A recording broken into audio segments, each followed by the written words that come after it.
ಸಬ್ಜಾ ಬೀಜ, ಕಾಮಕಸ್ತೂರಿ ಬೀಜ, ಬೇಸಿಲ್ ಸೀಡ್ಸ್ ಅಂತ ಹೇಳ್ತಾರೆ.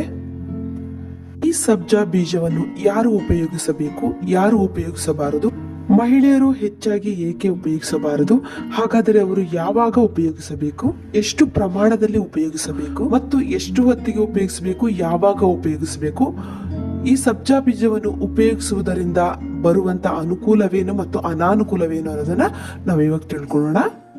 ಬೇಸಿಗೆ ಕಾಲದಲ್ಲಿ ಬಿಸಿಲಿನಿಂದ ದೇಹದ ಉಷ್ಣಾಂಶ ಹೆಚ್ಚಾಗುತ್ತದೆ. ಇಂತಹ ಸಂದರ್ಭದಲ್ಲಿ ನಾವು ಈ ಕಾಮಕಸ್ತೂರಿ ಬೀಜದಿಂದ ಜ್ಯೂಸ್ ಅಥವಾ ಶರ್ಬತ್ತನ್ನು ಮಾಡಿ ಕುಡಿಯುವುದರಿಂದ ಶರೀರದ ಉಷ್ಣಾಂಶ ಕಡಿಮೆ ಆಗುತ್ತದೆ. ಈ ಸಬ್ಜಾ ಅಥವಾ ಕಾಮಕಸ್ತೂರಿ ಬೀಜದಲ್ಲಿ ಫೈಬರ್ ಅಂಶ ಅಧಿಕವಾಗಿದ್ದು ಕಾನ್ಸ್ಟಿಪೇಷನ್ ಅಥವಾ ಮಲಬದ್ಧತೆಯನ್ನ ಕಡಿಮೆ ಮಾಡುತ್ತೆ. ಇದರಲ್ಲಿ ಮನುಷ್ಯನಿಗೆ ಬೇಕಾದ ಐರನ್, ಕಾಪರ್, ಕ್ಯಾಲ್ಸಿಯಂ, ಫಾಸ್ಫರಸ್ ಇನ್ನು ಮುಂತಾದ ಖನಿಜಾಂಶಗಳು ಸಮೃದ್ಧವಾಗಿವೆ.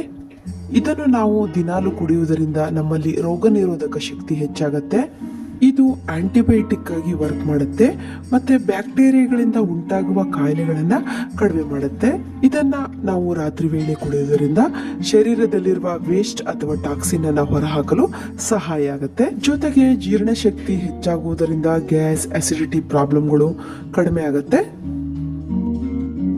ಇದನ್ನು ನಾವು ಸರಿಯಾದ ಪ್ರಮಾಣದಲ್ಲಿ ತೆಗೆದುಕೊಳ್ಳುವುದರಿಂದ ನಮ್ಮ ದೇಹದಲ್ಲಿರುವ ಕೊಬ್ಬಿನ ಅಂಶ ಕಡಿಮೆ ಆಗುತ್ತೆ. ಸರಿಯಾಗಿ ನಾವು 1 ತಿಂಗಳು 2 ಹೊತ್ತು 2 ಸ್ಪೂನ್ ಈ ಸಬ್ಜಾ ಬೀಜವನ್ನು ತೆಗೆದುಕೊಳ್ಳುವುದರಿಂದ ನಾವು ನಮ್ಮ ದೇಹದ ತೂಕವನ್ನು ಆರಾಮಾಗಿ ಕಡಿಮೆ ಮಾಡ್ಕೊಬಹುದು. ದೇಹದ ತೂಕವನ್ನ ಹೇಗೆ ಕಡಿಮೆ ಮಾಡ್ಕೋಬಹುದು ಅಂದ್ರೆ, ಈ ಸಬ್ಜಾ ಬೀಜವನ್ನ ನಾವು ತೆಗೆದುಕೊಳ್ಳುವುದರಿಂದ ನಮಗೆ ಹೊಟ್ಟೆ ಹಸಿವು ಕಡಿಮೆ ಆಗುತ್ತೆ. ಅವಾಗ ನಾವು ಸ್ವಲ್ಪ ಸ್ವಲ್ಪ ಊಟ ಮಾಡಕ್ ಸ್ಟಾರ್ಟ್ ಮಾಡ್ತೀವಿ. ಇದರಿಂದ ನಮ್ಮ ದೇಹದ ತೂಕವನ್ನ ನಾವು ಆರಾಮಾಗಿ ಕಡಿಮೆ ಮಾಡ್ಕೊಳ್ಬಹುದು.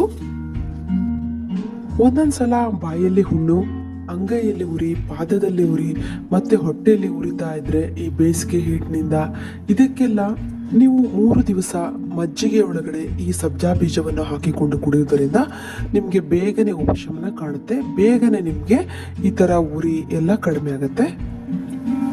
5 ವರ್ಷ ಮೇಲ್ಪಟ್ಟ ಮಕ್ಕಳಿಗೆ ಅರ್ಧ ಸ್ಪೂನ್ ಸಬ್ಜಾ ಬೀಜವನ್ನ ನೀರಿನಲ್ಲಿ ನೆನೆಸಿಟ್ಟು, ಅಂದ್ರೆ ಅರ್ಧ ಗಂಟೆ ನೆನೆಸಿಡ್ಬೇಕು. ಆ ಸಬ್ಜಾ ಬೀಜವನ್ನ ನೀವು ಹಾಲಿನೊಂದಿಗೆ, ಕಾದಿ ಆರಿದ ಹಾಲಿನೊಂದಿಗೆ ನೀವು ಹಾಕೊಟ್ರೆ ಮಕ್ಕಳ ದೇಹ ತಂಪಾಗಿರುತ್ತೆ ಮತ್ತೆ ಅವರ ಆರೋಗ್ಯನೂ ತುಂಬಾನೇ ಸುಧಾರಿಸುತ್ತೆ. ಮತ್ತೆ ನೀವು ಯಾವುದೇ ತರಹದ ಜ್ಯೂಸ್ಗಳು, orange juice, pineapple juice, apple juice, ಯಾವುದೇ ತರ ಜ್ಯೂಸ್ ಮಾಡ್ಕೊಳ್ಳಿ, ಅದರೊಳಗಡೆ ನೀವು ಈ ತರ 1 ಸ್ಪೂನ್ ಸಬ್ಜಾ ಬೀಜ ಹಾಕೊಂಡು ರುಚಿನೂ ಹೆಚ್ಚಾಗುತ್ತೆ, ಹಾಗೆ ಆರೋಗ್ಯನೂ ವೃದ್ಧಿಸುತ್ತೆ. ಈ ಸಬ್ಜಾ ಬೀಜದ ಜ್ಯೂಸ್ ಅನ್ನ ನಾವು ಕುಡಿಯುವುದರಿಂದ ನಮ್ಮ ದೇಹದಲ್ಲಿರುವ ಟಾಕ್ಸಿನ್ ಎಲ್ಲ ಹೊರಗಡೆ ಹೋಗುತ್ತೆ. ಇದರಿಂದ ನಮ್ಮ ಸ್ಕಿನ್ ಅಲ್ಲಿರುವ ಪ್ರಾಬ್ಲಮ್ಗಳು ಕಡಿಮೆ ಆಗುತ್ತೆ ಮತ್ತೆ ಕೂದಲು ಉದುರುವುದು ಕಡಿಮೆ ಆಗುತ್ತೆ. ಮುಖದಲ್ಲಿ ಪಿಂಪಲ್ಸ್ ಆಗ್ತಾ ಇದ್ರಿ ಅದು ಸಹಿತ ಕಡಿಮೆ ಆಗುತ್ತೆ. ನಮ್ಮ ಮುಖ ತುಂಬಾನೇ ಚೆನ್ನಾಗಿ ಕಾಣಿಸುತ್ತೆ, ಹೊಳೆಯುವಂತೆ ಆಗುತ್ತೆ. ಈ ಸಬ್ಜಾ ಬೀಜವನ್ನ ಶುಗರ್ ಪೇಷಂಟ್ ಸಹಿತ ಕುಡಿಬಹುದು. ಅವರು ಸರಿಯಾದ ಪ್ರಮಾಣದಲ್ಲಿ ದಿನಾಲು ಕುಡಿತಾ ಬಂದ್ರೆ ಅವ್ರ ಶುಗರ್ ನಾರ್ಮಲ್ ಆಗುತ್ತೆ, ಒಂದು ಕಂಟ್ರೋಲ್ ಅಲ್ಲಿ ಶುಗರ್ ಇರುತ್ತೆ. ಅದೇ ರೀತಿ BP ಪೇಷಂಟ್ಗಳು ಸಹಿತ ಸರಿಯಾದ ಪ್ರಮಾಣದಲ್ಲಿ ಈ ಸಬ್ಜಾ ಬೀಜಗಳನ್ನ ಉಪಯೋಗಿಸುವುದರಿಂದ ಒಳ್ಳೆಯ ಉಪಯೋಗಗಳನ್ನು ಪಡಿಬಹುದು. ಈ ಸಬ್ಜಾ ಬೀಜವನ್ನು ಯಾರ್ಯಾರು ಯೂಸ್ ಮಾಡಬಾರ್ದು ಅಂದ್ರೆ, ಇದನ್ನ ಕರೆಕ್ಟ್ ಆಗಿ ಕೇಳ್ಕೊಳ್ಳಿ ಫ್ರೆಂಡ್ಸ್. ಗರ್ಭಿಣಿ ಸ್ತ್ರೀಯರು ಈ ಸಬ್ಜಾ ಬೀಜವನ್ನ ಯೂಸ್ ಮಾಡಬಾರ್ದು. ಯಾಕೆ ಅಂದ್ರೆ ಅವರಿಗೆ ಯೂರಿನರಿ ಇನ್ಫೆಕ್ಷನ್ ಆಗತ್ತೆ ಅಂತ ಹೇಳ್ತಾರೆ. ಮಕ್ಕಳಿಗೆ ಹಾಲು ಕುಡಿಸುತ್ತಿರುವ ತಾಯಂದಿರು ಸಹ ಇದನ್ನ ಅವಾಯ್ಡ್ ಮಾಡಬೇಕು. ಮಕ್ಕಳಿಗೆ 1 ವರ್ಷ ಆದ್ಮೇಲೆ ಬೇಕಾದ್ರೆ ಯೂಸ್ ಮಾಡಬಹುದು. ಮಹಿಳೆಯರು ಸಬ್ಜಾ ಬೀಜವನ್ನ ಕುಡಿಲೇಬಾರ್ದು ಅಂತ ಏನಿಲ್ಲ. ಮಹಿಳೆಯರು ಅಪರೂಪಕ್ಕೆ ಇದನ್ನ ಸಬ್ಜಾ ಬೀಜವನ್ನ ಕುಡಿದ್ರೆ ಪರವಾಗಿಲ್ಲ. ವೇಟ್ ಇಳಿಸ್ಬೇಕು ಅಂತ ಹೇಳಿ ತಿಂಗಳಗಟ್ಲೆ, ವರ್ಷಗಟ್ಲೆ ಕುಡಿತಾ ಬಂದ್ರೆ ಪೀರಿಯಡ್ಸ್ ಅಲ್ಲಿ ವ್ಯತ್ಯಾಸ ಆಗುವಂತ ಚಾನ್ಸಸ್ ಇರುತ್ತೆ. ಎಲ್ಲರಿಗೂ ಆಗೋಗೋದಿಲ್ಲ. ಅದರಲ್ಲೂ ನಾವು ವೆಯ್ಟ್ ಲಾಸ್ ಮಾಡ್ಕೋಬೇಕು ಅಂತ ಅನ್ಕೊಂಡಿದ್ರೆ ಅವರು ರಾತ್ರಿ ಟೈಮಲ್ಲಿ ಈ ಸಬ್ಜಾ ಸೀಡ್ಸ್ ಅನ್ನ ಯೂಸ್ ಮಾಡಬೇಕು. ಲೇಡೀಸ್ ಅಪರೂಪಕ್ಕೊಮ್ಮೆ ಕುಡಿದ್ರೆ ಏನು ಪ್ರಾಬ್ಲಮ್ ಆಗೋದಿಲ್ಲ. ಈ ಉರಿ, ಅಂಗೈಯಲ್ಲಿ ಉರಿ, ಕಾಲಲ್ಲಿ ಉರಿ, ಇಲ್ಲ ಬಾಡಿ ಹೀಟ್ ಆಗಿದೆ ಅಂತ ಅನ್ಕೊಂಡಾಗ ನಾವು 3 ದಿವಸ ಕುಡಿದ್ರೆ ಏನು ಪ್ರಾಬ್ಲಮ್ ಇಲ್ಲ. ಅದಕ್ಕಿಂತ ಜಾಸ್ತಿ ತಗೊಳೋದು ಬೇಡ. ಅಪರೂಪಕ್ಕೆ ನೀವು ಯಾವ್ದಾದ್ರು ಸ್ವೀಟ್ಸ್ಗಳು ಮಾಡಿದಾಗ ಹಾಗೆ ಇಲ್ಲ ಎಲ್ಲಿಂದ ಹೊರಗಡೆ ಜ್ಯೂಸ್ಗಳನ್ನು ಕುಡಿದ್ರೆ ಏನು ಪ್ರಾಬ್ಲಮ್ ಆಗೋದಿಲ್ಲ. ನೀವು ಈ ಥರ ಡಯಟ್ ಇಲ್ಲ ವೆಯ್ಟ್ ಲಾಸ್ ಮಾಡಬೇಕು ಅಂತ ತಿಂಗಳುಗಟ್ಟಲೆ ಕಂಟಿನ್ಯೂಸ್ ಆಗಿ ಕುಡಿದ್ರೆ ಮಾತ್ರ ಈ ಪ್ರಾಬ್ಲಮ್ಗಳು ಆಗಬಹುದು. ಲೇಡೀಸ್ ಬಿಟ್ಬಿಟ್ಟು ಉಳಿದೆಲ್ಲರೂ ಸಬ್ಜಾ ಬೀಜವನ್ನು ಉಪಯೋಗಿಸ್ಕೋಬೋದು. ಇವಾಗ ನಾನು ಸಬ್ಜಾ ಬೀಜವನ್ನು ಹೇಗೆ ಜ್ಯೂಸ್ ಮಾಡ್ಕೊಳ್ಳೋದು ಅದನ್ನು ನೆನೆಸಿಡುವಂಥ ಕ್ರಮವನ್ನು ನಿಮ್ಗೆ ಹೇಳ್ತೀನಿ ನೋಡಿ. 1 ಬೌಲಲ್ಲಿ 1 ಸ್ಪೂನ್ ಸಬ್ಜಾ ಬೀಜವನ್ನು ತಗೊಂಡಿದ್ದೀನಿ. ಇದಕ್ಕೆ ನಾವು ಬೌಲ್ ಫುಲ್ ನೀರು ಹಾಕಿಡಬೇಕು ನೋಡಿ. ಇಷ್ಟು ಹಾಕಿಟ್ಟಿದ್ದೀನಿ ನೀರು. ನೀವು ಅರ್ಧ ಗಂಟೆ ನೆನೆಸಿಟ್ರು ಬರುತ್ತೆ, ಇಲ್ಲ ಇಡೀ ರಾತ್ರಿ ಇಡೀ ನೆನೆಕಿಟ್ರೆ ತುಂಬಾ ಚೆನ್ನಾಗಿ ನೆನೆಯುತ್ತೆ.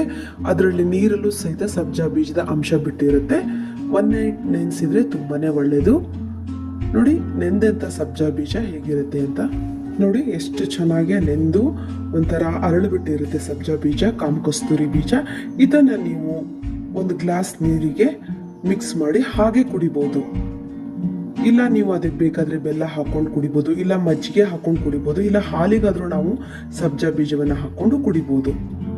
ನೋಡಿದ್ರಲ್ಲ ಫ್ರೆಂಡ್ಸ್, ಸಬ್ಜಾ ಬೀಜವನ್ನು ಎಷ್ಟು ಪ್ರಮಾಣದಲ್ಲಿ ಕುಡಿಬೇಕು, ಯಾವಾಗ ಕುಡಿಬೇಕು, ಯಾರು ಕುಡಿಬಾರ್ದು, ಯಾರು ಕುಡಿಬೇಕು ಅನ್ನೋದನ್ನು ಇದುವರೆಗೂ ನನ್ನ ವಿಡಿಯೋ ನೋಡೋದಕ್ಕೆ ನಿಮ್ಗೆಲ್ಲರಿಗೂ ಧನ್ಯವಾದಗಳು. ಯಾರು ನನ್ನ ಚಾನಲ್ನ ಸಬ್ಸ್ಕ್ರೈಬ್ ಮಾಡ್ಕೊಂಡಿಲ್ಲ ಅವ್ರು ನನ್ನ ಚಾನಲ್ನ ಸಬ್ಸ್ಕ್ರೈಬ್ ಮಾಡ್ಕೊಳ್ಳಿ. 1 ಲೈಕ್ ಕೊಡೋದಂತೂ ಮರಿಲೇಬೇಡಿ friends. Be happy, take care, bye.